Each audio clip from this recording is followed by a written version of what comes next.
lot of nuts! Hey, welcome back, hyenas, to the show. Today we're talking about skins in video games, cosmetic items in video games. If you guys haven't seen the news, a lot of people are reporting there's mainstream headlines about an economical crash in a video game. Valve recently released an update to Counter-Strike, changing the way a few key mechanics work in their cosmetic items, resulting in an overall market crash. One report, according to Price Empire, states that the Counter-Strike 2 skin market cap has fallen 49%, which equates to over $3 billion, and this has resulted in a tremendous amount of panic from people who have Counter-Strike skins, streamers who have these big expensive inventories, and even one report from Reddit states that a Chinese student died after jumping off the top of a building due to, you know, the pain of seeing how much his inventory in Counter-Strike has dipped in prices. What change did they make? What the hell is going on? And how are any of these cosmetic skins in a video game even worth this much money? $58K, okay? Now we make a shake. Let's see, guys. 58K to what? 58K. Ah! Damn. Yo! What? $40,000 just gone overnight. That sucks. So I'm sure some of you guys are confused as to what even is any of this money. What is Counter-Strike?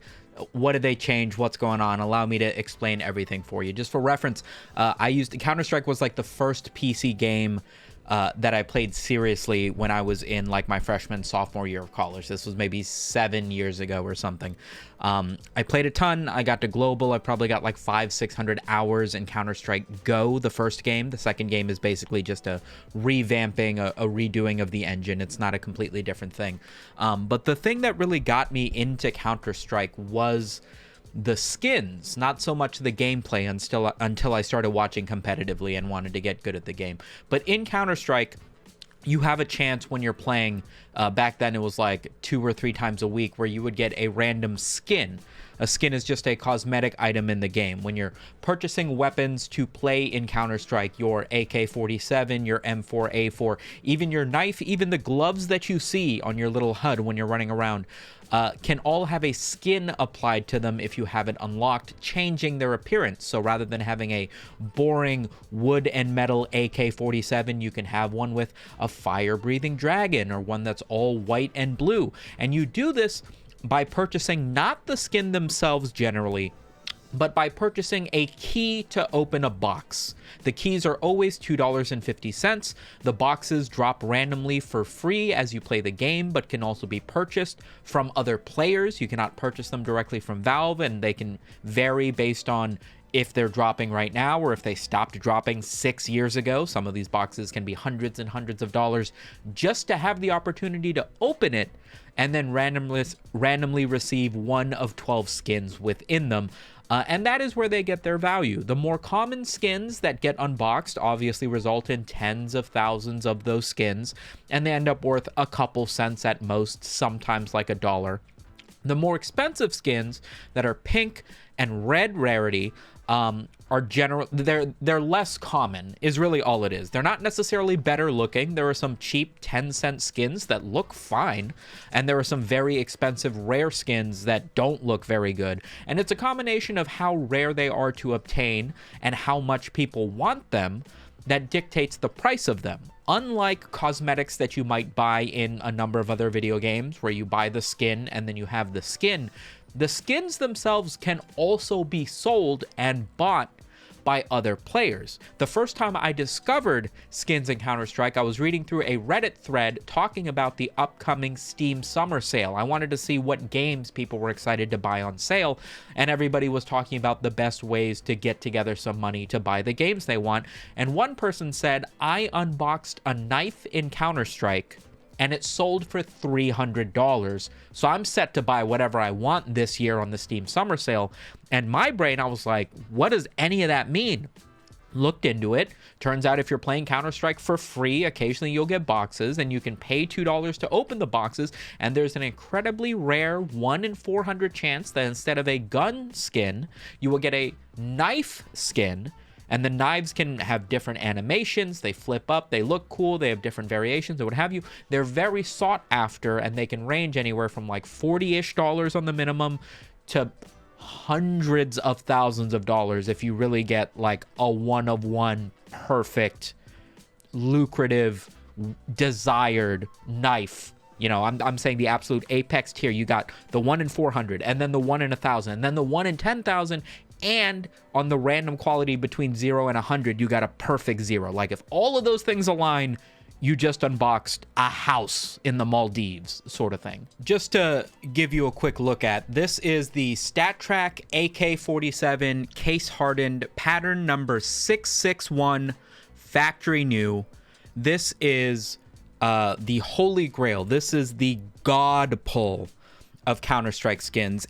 The reason we're looking at it is not just because it's the most expensive skin, generally speaking. It depends on what people want to buy and how much they're willing to pay for it. At the end of the day, that's what dictates the price of any of these. But it works into a number of mechanics. So you might be thinking, okay, so I can open a box for $2.50, and then there's a 1 in 400 chance. This is not even a knife, by the way. This is just an AK-40. This is a red.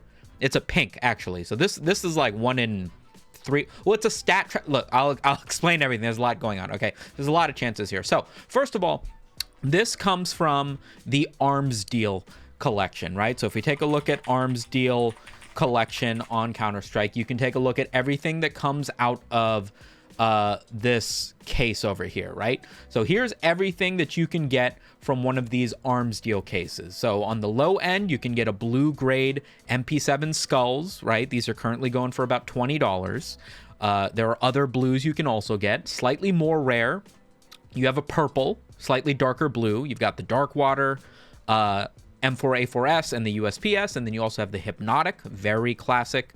And you can see the prices slowly, gradually go up as you go from a pistol and the guns that people don't use quite as much, like the AUG, all the way up to the absolute basic. Everybody wants an M4, everybody wants an AK-47, right? All the way up to what is usually the most expensive gun in the case, which is the AWP, the one-shot sniper. That everybody does their highlights with. These things are up at thousands of dollars. You can see it actually has listed here that the AK-47, which is the most expensive skin in the world, give or take, is actually it's listed for less money than the AWP, which you would think makes sense because the AWP is the only red, and this is a pink, and there's 2 pinks in this case. It should be way harder to get the AWP, but there's a lot more that goes into this. First of all, a CSGO weapon case is a case that you cannot buy. You cannot get dropped anymore, right? This weapons case was one of the first weapon cases to ever exist in Counter-Strike. And as a result, if you wanted to buy one of these weapon cases, they are currently $80. To get the thing that you need to open for $2.50 to have a chance at the weapon already is going to cost you at least $80 cash, because these things haven't been something you could get in the game since 2013, since fucking 10, 12 years ago.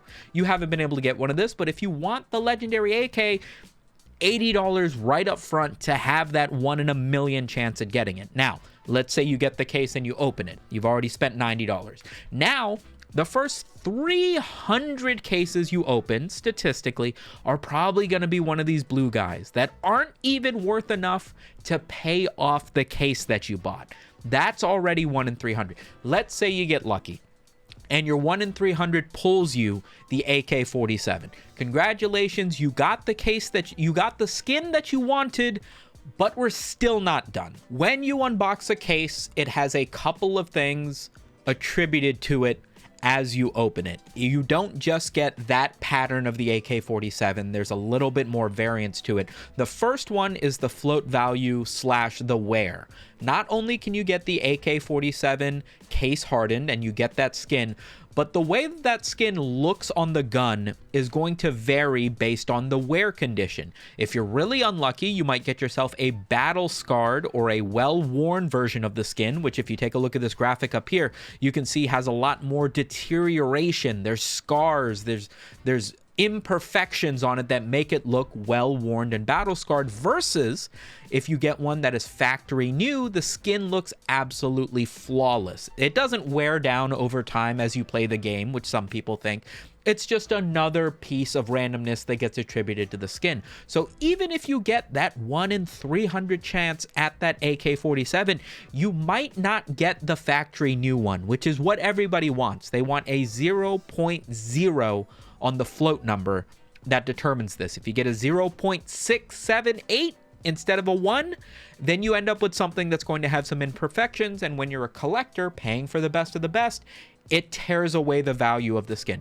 So what's the breakdown of getting a factory new skin then? According to this Reddit thread, there is a little bit of variance here. Not every skin can exist in every wear condition. There are some skins that only exist factory new and minimum wear, and they don't get any worse than that. Some of them have a chance of being all 5 of those things. And according to that, you have a 7% chance to get a factory new, an 8% chance to get minimum wear, and then something like 80% chance to get something worse than that, which for most intents and purposes, when we're calculating the most expensive weapon skin, we don't care about anything worse than a factory new skin, which means on top of the $80 you paid to open this box and the 1 in 300 chance that you got to get this AK-47, you also only have a 7% chance on top of all of that to get one that is factory new condition, giving you a flawless pattern on the gun. Shit's getting pretty hard to get that skin now, right? We're still not done. Generally speaking, you also need to factor in that this weapon exists in a stat track variety, and a stat tracker on the side of a gun in Counter-Strike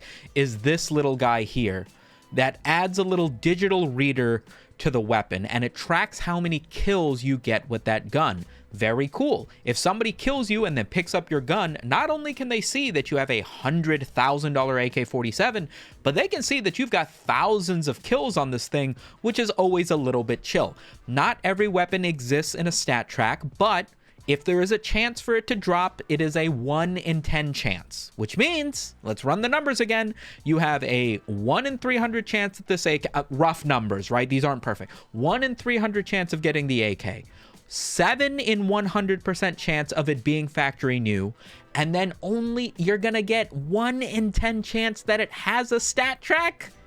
We're infinitesimally small at this point. We're still not done. The last piece that you need to pay attention to is the skin itself. Every skin in Counter-Strike has a texture that looks like what you see over here. This is the map of the texture. Randomly, it will grab some quadrant or some piece of this image and then sort of wrap it around the gun. That's how it works in most situations. And so you can see with like this one that highlights, with a skin like the case hardened skin, which is what we're looking at here, there are pieces of this image that are not blue, and then there are pieces that are blue. And the blue looks fantastic when you get a lot of it on a gun. That's what people want. So it's not enough for you to get the skin. You want to get a pattern of that skin that has a tremendous amount of blue on it, because if the whole thing doesn't look good, it ends up looking like this, and then what's even the fucking point? I mean, you know, you want the blue, you want the best looking version. The main pattern that people want is pattern 661. And that is the pattern that you see on this original guy. Pattern 661, oh, you can't see this, sorry. Pattern 661 is the pattern that has the most blue when applied to a skin. So you want it to be pattern 661. You can also get the scar pattern, which doesn't have as much blue, but or actually 661 is the scar pattern. Sorry. They call it the scar pattern because it has this one little scar of blue, of not blue right here. You can put a sticker on top of that, and then the entire top looks blue when you're actually holding it in the player model, or it's still the one that's got the most blue on it. There's one other pattern, and I forget what it's called, or what the number is, but you want one of those two, right? So to add to the numbers, what's the chance of getting a 661? According to the AI overview on Google, the chance of getting the case hardened scar pattern, the blue gem, the 661, whatever you want to call it, is about 0.1% for all of the patterns itself. 1 in 1,000, which makes sense since it's 661. It probably goes up to 999, right? So you need to get that one. AI already did the numbers for us. So if you're going to get the stat track factory new with the pattern that you want in the case that you're looking at, which is already a 1 in 300 of unboxing it, you are looking at something like 1 in 100 million. I don't know if that's right, but I don't want to do the numbers myself. That is what makes it so that you can get something like this. And this one is valued at over $1 million. Now, keep in mind that these aren't evaluations based on nothing, which is another misconception that I've heard people say. The reason that people give you this number of over $1 million is because that is what they have sold for. There are big collectors who invest in having the absolute best versions of these skins. They keep them, they show them off. Sometimes they rent them out to professional players so that they can see their skin be played by somebody who's a professional player on a big mainstream Counter-Strike event. And that adds to the value, but also shows off these really crazy skins and, you know, people share them around and stuff. The only thing I want to do is just do the roughest numbers possible, right? So it's $80 to get yourself a case. Let's say you wanted to try to unbox one of these motherfuckers, right? $80 to get the case. In order to get a pink, you have to do something like 1 in 300 to get a pink. And remember, there's 2 pinks in this case. You might get a pink, but get the other one and not the AK. So really, you got to open 600 of these cases to guarantee you're going to get the AK. So by 600, you've already spent $50,000 to guarantee that you get one of these AK-47s, of which might not be the highest tier wear.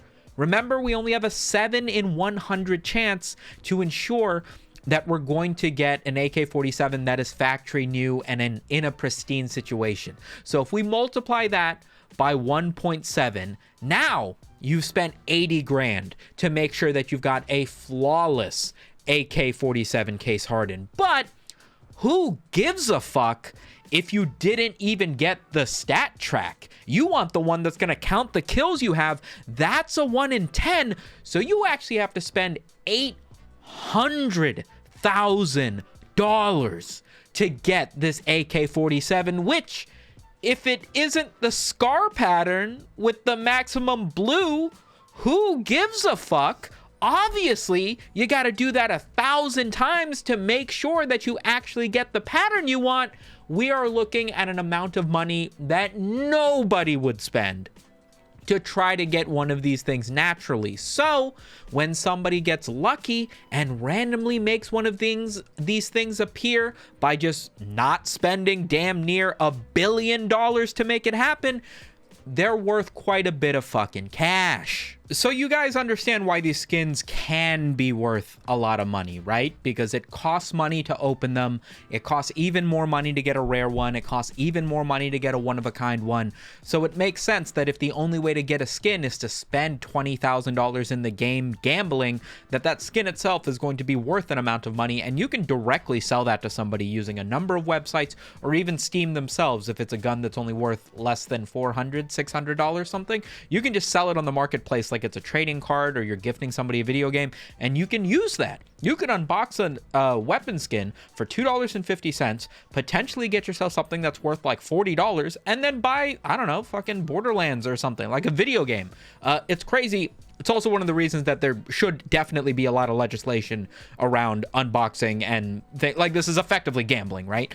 But one thing that I feel like a lot of people don't remember or talk about when it comes to the valuation of skins is, why do they hold their value? Right? Over the course of time, these things, I mean, like, are more people playing Counter-Strike? Like, are investment firms or, you know, private equity firms dumping money into buying these skins and holding up the value? Like, what is supporting all of this? Back in the day, there was a website called CSGO Lounge, which would effectively let you gamble on professional games. And this is a screenshot from this now defunct website that I used to use all the time. And basically there would be an upcoming game. Here we can see that 97 Club is about to play DAT. Dignitas just played Ninjas in Pajamas, right?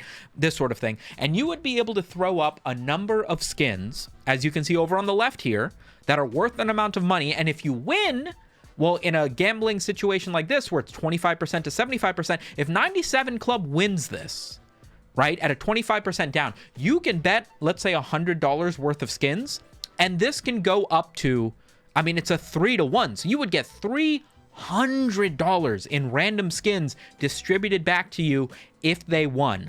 Now, the way that this worked is you were only allowed to bet 8 skins. And as a result, people wanted to bet as much as they possibly could, but there was also a maximum of 60 and then later $80 per skin, which meant you wanted to place a bet using a skin closest to $60 as possible so that you didn't spend $65 in skins to make a $60 bet. That makes sense, right? Because of this, people would always be using AK-47 Redlines and Op Asimovs. These two skins were always hovering at exactly, give or take, $40 and or $60 and or $80, and so they were the perfect skin to use if you wanted to make a perfect bet of $60 because they always hovered around that price. A, they hovered around that price naturally because that's about what people were paying for them, but then B, they were held properly at that price by this website. Everybody would buy them at $60 because they wanted to make a $60 bet, and nobody would sell them for less or more than $60 because they're always going to be bought for $60 because this website exists. Fun little key fact, I actually started gambling on this website with a USP stainless, a $6 stat track pistol that I had my dad buy me for my birthday, and I eventually made enough good bets to win myself all the way up to a Karambit Black Pearl, a Doppler Phase 4 or whatever they called it. I sold that for $2,500 like a year later, and I bought my first PC, which is what has allowed me to do YouTubing and stuff. So I am deeply, intimately familiar with all of this bullshit. Now, between collectors buying things, the gambling websites holding prices stable, more and more people buying and unboxing these things, the prices of everything just go up and up and up. You can now understand why some of these skins are worth such unfathomably high, large amounts of money, because they're basically impossible to get. Those AKs are like there's like 2 or 3 of them that exist, period, right? Why is it that the market crashed? What happened? People are spending all of these money on basically NFTs at this point. At the end of the day, they're just cosmetics in a video game. You now understand a little bit, I hope, of why they are worth as much as they are, or why people pay as much money as they do for this popular video game cosmetic. What killed the economy? The final piece of the puzzle, and I promise the last game mechanic that I will explain to you. If you're not somebody who's ever played Counter-Strike, I hope you're finding this interesting. And if you are somebody who plays Counter-Strike, I'm sorry for explaining all the most basic shit that you probably already understand. In Counter-Strike, there's one last mechanic called a Tradeup contract that effectively allows you to take 10 items of the same rarity, so 10 blues, 10 purples, 10 pinks, and then you can trade them up for a higher tier weapon from that same case. So if you remember in that AK-47 case we were looking at, the AK-47 was a purple and that sniper above it was a red. So if you had 10 of those AK-47s that were purple and you decided, hey, I actually want the sniper, you can take 10 of them, use this trade-up contract, and it will give you the next tier up, which is the red, right? You could take 10 blues and get a purple, take 10 purples and get a pink, take 10 pinks and get a red. You cannot take 10 reds and get a gold. A gold is getting a knife, right? That 1 in 400 chance. You can never do that. So not only is the AK-47 very expensive, but all of the skins in that case are also relatively expensive, because eventually if you get enough purples, you could take 10 of them and then you'd have a 1 in 2 chance of getting an AK-47 that way, right? And then that also arbitrarily raises the prices of everything below the AK-47. The change that they made, that Valve made to the game, is they made it so that you can now take 10 reds, that highest tier class, and you can trade up to get yourself a knife. Some of the most expensive skins outside of the AK-47. I'm sorry we didn't take enough time talking about knives, but I figured the AK-47, because it encompassed every mechanic in variation that exists, all of that also applies to a knife. They can have a different skin, they can have a different float value, the very high quality and the very scarred up version. They can be stat track. There's a little etching in the side of the knife that counts how many kills you have.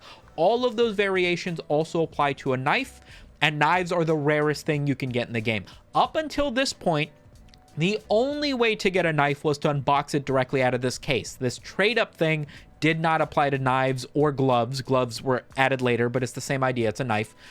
But now you can. Now every red in the game, you can grab 10 of them and trade them up for the knife in that same thing. And some of these reds fucking suck. Some of the reds only cost 10, 20 bucks, but the knife in the case has a potential of costing upwards of $4,000 or $5,000. So naturally, what happened after Valve introduced this new feature? The stocks went up and down, right? The price of every knife in the game has plummeted because they went from something that you could only randomly acquire randomly to something that now had a consistent, feasible way to obtain. And it's not just that you can obtain them. Everybody and their mom has been sitting on these red tier weapons that they had no other use for, if they weren't worth money and worth selling, can now just dump. You can get these by just playing the game and not spending $1. You can now combine all of these things and get yourself some of the most expensive skins that exist in the game as a result. And so knives have plummeted in value. And all the people that were holding on to these very expensive skins, anticipating that for the last 10 years they would hold in value because they had, are now suffering a tremendous amount of shock. But that's not all. The prices of reds, because they're now effectively just 1/10 of a knife, have skyrocketed. Not only is everybody and their mom selling knives after realizing that, hey, the value isn't going to be there anymore, but the prices of reds have gone up dramatically, completely shifting, flipping upside down everything that has ever been true about what makes a weapon worth as much as it is in Counter-Strike. And as all of this chaos has been going on, people who have very expensive inventories in that first clip that you saw have seen drops of tens of thousands of dollars and are panic selling, trying to get rid of their skins, thinking that this is what it's going to be like going forward.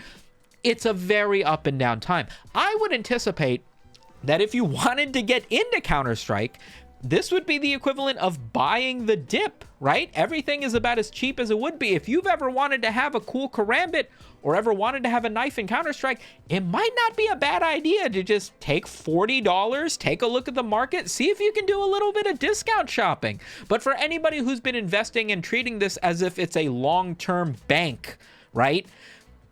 It's a cosmetic in a video game, and Valve is very much treating it as such. Now, I think realistically, what does all of this mean? And first and foremost, if you're invested, like if this was your equivalent of holding money or trying to make money, this is the game that you're playing. You know, if you're working with an economy that doesn't have any real stability behind it, like stocks or gold or whatever, then you have to be open to these sorts of things happening. And as sad as it is that some people are literally taking their life over it, you know, this is the risk. You know, you're playing with fire. This isn't a, you know, this is as bad as crypto. Like, things can happen overnight. People buy the news and they sell the reality, right? That's what people say. And this is how it works, right? Valve is at no obligation to maintain anything about their video game just because your lucrative spending is going on, or existing.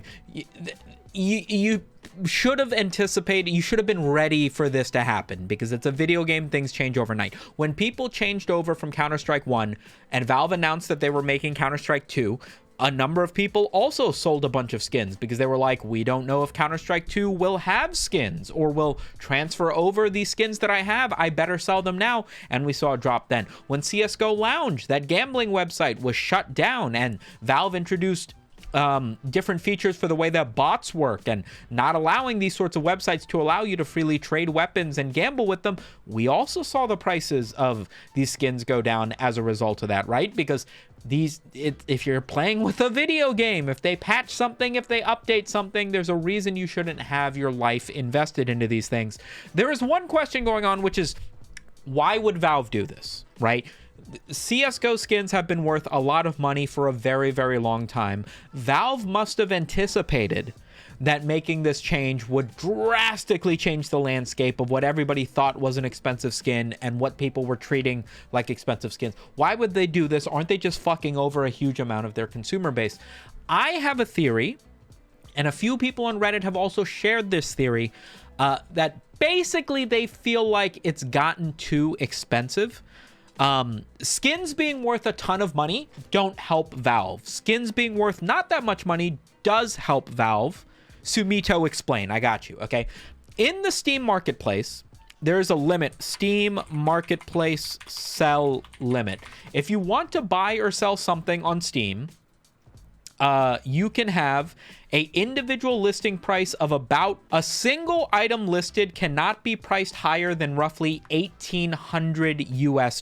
Back in the day, this used to only be $400, which meant if you unboxed a knife that was worth more than $400, you could not sell it on the Steam marketplace. You wouldn't really want to anyway, because Valve takes a huge cut of it. You would want to just find an individual who would buy it off you for like PayPal, and they would just give you cash rather than selling it on Steam, where Steam's going to take a cut of it, or not being able to sell it on Steam whatsoever, because if it's worth more than the $400 limit or the $1,800 limit now, you can't even do that. This led to a huge rise in online marketplaces outside of Steam, because if I have $1,000 knife and I can only sell it for $400, I'm not gonna fucking sell it for $400 using the Steam marketplace. I'm gonna go to sellmycsgoskin.com. That's gonna partner me up with someone else who wants to buy mine by making a listing, and treat it like it's Craigslist, where that guy's gonna send me money, the website's gonna act like a middleman, and we both get what we want from each other, right? That doesn't make Valve and Steam any money if you're going to somebody else. So what does Valve do? What does Steam do? Steam takes all the skins that are worth way more than that, in this case, knives, and drops the price in a way that it dumps the value of those knives into the thing below them. And then it takes the value of those and dumps it into the things below that, right? Knives lost all their valuation, and reds went up in value, which meant blues went up in value, which means Valve took the top 1% of how much everything costs that people were selling on other websites, and have now made it so all of that valuation has dropped down to lower tiered skins. It's still a bad idea to sell a skin even if it's worth less than the $1,800 limit on the Steam marketplace, because Valve takes a cut of it. But at the absolute lowest end of things, where it might only be $30, $40 skins that you're selling and you're only losing $1 or $2 to Steam, maybe you do still sell it on the marketplace because you don't want to deal with using a third-party website or whatever. I think this overall will end up making Steam / Valve / Counter-Strike more money as a result. I mean, I can't imagine it would nuke their entire platform and video game. Everybody stops playing. I don't think they would do that, but you know, the dots kind of connect if you look at it this way. That's pretty much the whole situation. I figured I would make a video on this just because I have an unreasonable amount of knowledge on the Counter-Strike economy and what have you. So I figured I would fill you guys in case this continues to be bigger and bigger news. If you guys enjoyed, please leave a like, subscribe if you want to see more videos from me. I thank you for making it to the end of this one, and I'll catch you guys on next week's video, yeah? Spisu!